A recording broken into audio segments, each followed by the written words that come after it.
ഹുസൈൻ സലഫി അറിഞ്ഞോ?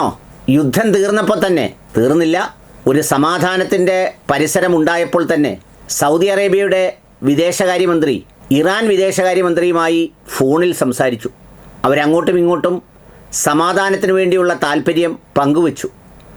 മേഖലയുടെ പുരോഗതി നമ്മൾ ഒരുമിച്ചുള്ള സ്നേഹമാണെന്ന് അഭിപ്രായപ്പെടുകയും ചെയ്തു.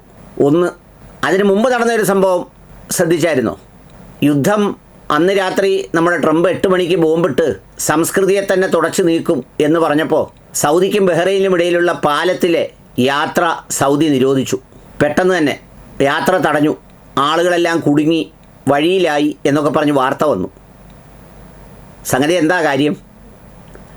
അങ്ങനൊരു അടിയുണ്ടായാൽ അതിന് ഇറാൻ തിരിച്ചടിക്കുമെന്നും ആ അടിക്കുന്നത് ഈ പാലത്തിലാണെന്നും ഈ പാലം സംരക്ഷിക്കാൻ നമ്മുടെ ട്രംപ് ഇറാനോട് പറഞ്ഞില്ലേ അള്ളാഹുവിനെ വിളിച്ച് പ്രാർത്ഥിക്കാൻ. അങ്ങനെ ഇറാൻ പറഞ്ഞില്ലെങ്കിലും അള്ളാഹുവിനെ വിളിച്ച് പ്രാർത്ഥിക്കലേ വഴിയുള്ളൂ എന്നും അമേരിക്കയ്ക്ക് ഇത് സംരക്ഷിക്കാനാവില്ലെന്നും അമേരിക്കയും ഇസ്രയേലും കൂടി ചേർന്നാലും ഈ പാലം ഇറാൻ വിചാരിച്ചാൽ തകർക്കാൻ കഴിയുമെന്നുമാണ് വളരെ പെട്ടെന്ന് തിരിച്ചറിഞ്ഞ് അവിടെ തടയിട്ട് ആളുകളെ നിരോധിച്ചത്. അതൊരു തിരിച്ചറിവാണ്. എന്ത് തിരിച്ചറിവാണെന്നറിയോ? 45 വർഷക്കാലമായി ഉപരോധത്തിലാഴ്ത്തി, തയ്യാറെടുത്ത്, ആസൂത്രിതമായി, കാരണമുണ്ടാക്കി, ഒരു രാജ്യത്തെ കടന്നാക്രമിച്ച് ഇല്ലാതാക്കി ദുർബലപ്പെടുത്താം എന്ന് തീരുമാനിച്ച ആ യുദ്ധമാണ് ഈ കഴിഞ്ഞു പോയത്. അല്ലാതെ ഇത് പൊടുന്നനെ എന്തെങ്കിലും സംഭവിച്ച് പെട്ടെന്ന് തന്നെ അങ്ങ് കയറി യുദ്ധമുണ്ടായി അപ്പോൾ ട്രംപിന് ഈ പറഞ്ഞതുപോലെ വികാരം കൂടി വന്നു. നെതന്യാഹുവിനെ വിളിച്ച് വികാരം ശമിപ്പിക്കുന്ന മാർഗം ആലോചിച്ചപ്പോൾ നമുക്ക് രണ്ടുപേർക്കും കൂടി ഇറാനെ പക്രാണ്ടിച്ചങ്ങ് തീർത്ത് കളയാം എന്ന് വിചാരിച്ച് അന്നേരം തോന്നിയതല്ല. വർഷങ്ങളായിട്ടുള്ള കാത്തിരിപ്പാണ്. ആ കാത്തിരിപ്പിൽ ആ പ്രദേശത്തുള്ള ചില മുതലാളിമാരും വിചാരിച്ചു എന്നാൽ ഈ ചിലവിൽ അതങ്ങ് തീരുന്നെങ്കിൽ തീർന്നോട്ടെ എന്ന് വിചാരിച്ചു. പക്ഷേ തീർന്നു കഴിഞ്ഞപ്പോഴാണ് അത് മനസ്സിലാക്കിയത് തീർക്കാൻ പറ്റുന്നതല്ല, അടിച്ചാൽ തീരില്ല എന്നുള്ള കാര്യം മനസ്സിലായത്. ചിന്തിക്കുന്നവർക്ക് ദൃഷ്ടാന്തമുണ്ട്, നല്ല ദൃഷ്ടാന്തമുണ്ട്. നമ്മൾ ഈ ഹൈന്ദവ മതവിശ്വാസത്തിൽ സർപ്പത്തിനെ പൂജിക്കുന്നൊരു സംഗതിയുണ്ട്. സർപ്പത്തിനെ ഹിന്ദുക്കൾ കൊല്ലാറില്ല, കൊന്നുകൂടാന്നാണ് അവർ വിശ്വാസം. കൊല്ലാൻ പറ്റിയില്ലെങ്കിൽ പിന്നെ ചെയ്യുന്നത് എന്താ നല്ലത്? അതിനെ അതിവിശിഷ്ടമായി മഹത്വവൽക്കരിച്ച് അതിനെ ഹൈന്ദവ മതവിശ്വാസപ്രകാരം പൂജിക്കുകയാണ്. ഇസ്ലാം മതവിശ്വാസപ്രകാരം അങ്ങനെ പൂജ നമ്മൾ വസ്തുക്കളിൽ നടത്തിക്കൂടാ.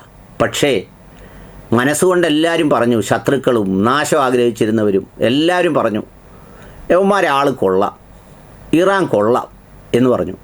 ഇതിൻ്റെ ഇടയ്ക്ക് ഇറാഖിൽ നിന്നുള്ളൊരു ശബ്ദം കേട്ടോ. അടുത്ത സെപ്റ്റംബറിലാണ് അമേരിക്കൻ സൈന്യം അവിടെ നിന്ന് പൂർണ്ണമായും പിൻവലിഞ്ഞു പോകേണ്ട കാലാവധി. പക്ഷേ അവർ ഇപ്പോൾ പറഞ്ഞിരിക്കുന്നു അടുത്ത മാസം പൊക്കോണമെന്ന്, വിട്ട് പൊയ്ക്കോളാൻ. പിന്നെ വേറൊരു കാര്യം ശ്രദ്ധിച്ചോ, നമ്മുടെ പാകിസ്ഥാൻ വിദേശകാര്യമന്ത്രി പറഞ്ഞേക്കുന്നു ഇസ്രയേൽ ഒരു ചെകുത്താനാണെന്ന്. ചെകുത്താൻ രാജ്യം, ഷെയ്ത്താൻ, ഹുസൈൻ സലഫിയുടെ ഒക്കെ ഭാഷയിൽ പറഞ്ഞാൽ അൽഷെയ്ത്താൻ, ഷെയ്ത്താനാണ്. ആ ഷെയ്ത്താനാണെന്നൊക്കെ പറയാനിപ്പോൾ നാക്ക് പൊങ്ങിയത് കണ്ടോ? ഇതെല്ലാം കൂടെ ചേർത്ത് വെച്ചുകൊണ്ട് ചിന്തിക്കുമ്പോഴാണ് സൗദി അറേബ്യൻ വിദേശകാര്യമന്ത്രി ഇറാൻ്റെ വിദേശകാര്യമന്ത്രി നമ്മുടെ അരാക്ചിയെ ഫോണിൽ വിളിച്ച് സ്നേഹ സംഭാഷണം നടത്തിയത്. അതിനെ ആലോചിക്കേണ്ടത്, അതിനെ ചിന്തിക്കേണ്ടത്, അതിൻ്റെ പ്രസക്തി മനസ്സിലാക്കേണ്ടത്. അപ്പോൾ ചുരുക്കത്തിൽ സൗദി അറേബ്യ ഇതിന് ഇറാനുമായി വഴക്കിനൊന്നും പോകാൻ പോകുന്നില്ല. അവർ തിരിച്ചടിക്കാനും പോകുന്നില്ല. ഇറാൻ്റെ അടുത്ത് നഷ്ടപരിഹാരവും ചോദിക്കുന്നില്ല. ഇറാനോട് എന്തെങ്കിലും വൈരാഗ്യവും വെച്ച് പുലർത്തുന്നില്ല. അത് ഷെയ്യാണ്. അതുകൊണ്ട് ചീഞ്ഞു നാറിയ ഷെയ്യിസം അവിടെ തുലയട്ടെ. അല്ലെങ്കിൽ നമ്മുടെ ഹുസൈൻ സലഫി പറഞ്ഞതുപോലെ വന്ന് മക്കയും മദീനയും എല്ലാം പിടിച്ചെടുത്ത് നമ്മളെ ഇല്ലാതാക്കും എന്നൊക്കെ പറഞ്ഞ ആ സംഗതി ഉണ്ടല്ലോ, ആ സംഗതി ഒന്നും അവർ ഭയപ്പെടുന്നില്ല. അതുകൊണ്ട് വേഗം തിരിച്ച് പ്രസംഗിക്കണം, എത്രയും പെട്ടെന്ന് മറിച്ച് പ്രസംഗിച്ച് തുടങ്ങണം. എങ്ങനെയാണെന്നറിയാവോ? ഇനിയിപ്പോൾ പേടിക്കണ്ടല്ലോ. ഞാൻ ഇന്നലെ പറഞ്ഞില്ലേ, UAE ലെബനാൻ അക്രമത്തെ അപലപിക്കുന്നു. ഇവരാരും തന്നെ ഇറാനെ തിരിച്ചടിക്കാൻ ഉദ്ദേശിക്കുന്നില്ല. ഇവരെല്ലാം സ്നേഹത്തിൽ തുടരാനാണ് ആവശ്യം. സമാധാന ചർച്ച നടക്കുന്നത് പാകിസ്ഥാനിൽ. ഒരു ടേബിളിൻ്റെ അപ്പുറവും ഇപ്പുറവും ഇരിക്കുന്നത് ആരൊക്കെയാ? റെജിം ചേഞ്ച് നടത്താൻ വന്ന ട്രംപിൻ്റെ പ്രതിനിധി JD വാൻസ്, പിന്നെ വംശീയതയുടെ രാജകുമാരൻ കുഷ്നർ, ഇവരെല്ലാവരും കൂടിയാണ് ഒരു വശത്തിരിക്കുന്നത്. മറുവശത്തിരിക്കുന്നത് ആരാണ്? ട്രംപ് വിലയിട്ട അരാച്ചി, പിന്നെ തൻ്റെ ഇടത്തോടെ വർത്തമാനം പറഞ്ഞ അവിടുത്തെ സ്പീക്കർ. അതിൻ്റെ നടുക്കിരിക്കുന്നതോ പാകിസ്ഥാൻ പ്രധാനമന്ത്രി. അപ്പോൾ അതുകൊണ്ട് ഇനി നല്ല പോലെ പ്രസംഗിക്കാം, തിരിച്ച് പ്രസംഗിക്കാം.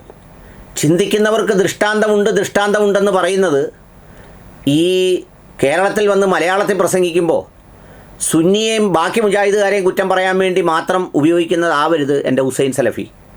ആഗോള വിഷയങ്ങൾ നോക്കുമ്പോഴും ചിന്തിക്കുന്നവർക്ക് ദൃഷ്ടാന്തമുണ്ടാകണം. അവരാരും നശിക്കില്ല, അത് ഹുസൈൻ സലഫി മനസ്സിലാക്കണം. വിസ്ഡംകാരും ആരൊക്കെ നശിക്കില്ല? ഫലസ്തീനിലെ അവർ നശിക്കില്ല. ഹിസ്ബുള്ളയും മറ്റവരെയും എല്ലാം ഇത്ര കൊല്ലം കൊണ്ടടിച്ചിട്ടും അതൊന്നും നശിക്കുന്നില്ല എന്ന് മാത്രമല്ല, വളരെ പെട്ടെന്ന് അടിച്ചു തീർക്കാൻ വന്ന ഇറാനും നശിക്കില്ല. ആ നശിക്കില്ലെന്ന് തിരിച്ചറിഞ്ഞതും ഈ പറഞ്ഞതുപോലെ ദൃഷ്ടാന്തമാണെന്ന് മാത്രമല്ല, ഹുസൈൻ സലഫിയെപ്പോലൊക്കെ ഉള്ളവർ നല്ല ഈമാനുറപ്പുള്ള പാമരന്മാരുണ്ട്. അതായത് നല്ല ഈമാന്, നല്ല ബലവും കരുത്തും പ്രായോഗികക്ഷമതയും ഒക്കെയുള്ള സോ കോൾഡ് സുഖസൗകര്യങ്ങളിൽ ജീവിക്കാത്ത സാധാരണക്കാരായ പണ്ഡിതന്മാരുണ്ട്, സാധാരണക്കാരായ മനുഷ്യരുണ്ട്. അവരോടൊക്കെ ചോദിക്കണം, ഈ പറയുന്ന അള്ളാഹു എന്തുകൊണ്ടാവും ഈ ചീഞ്ഞു നാറിയ ഷെഴീസം എല്ലാം ഉള്ള ഈ രാജ്യങ്ങളെയും ഈ മനുഷ്യരെയും ഒക്കെ ഇങ്ങനെ നിലനിർത്തി ഈ വേദനയും ദുഃഖവുമൊക്കെ നമുക്ക് സമ്മാനിക്കുന്നത് എന്താണ് എന്നുള്ളത് ചോദിക്കണം. അപ്പോൾ ഏതായാലും ഈ സംഭാഷണം ഒന്ന് ഹൃദയത്തിൽ സൂക്ഷിക്കേണ്ടതാണ്.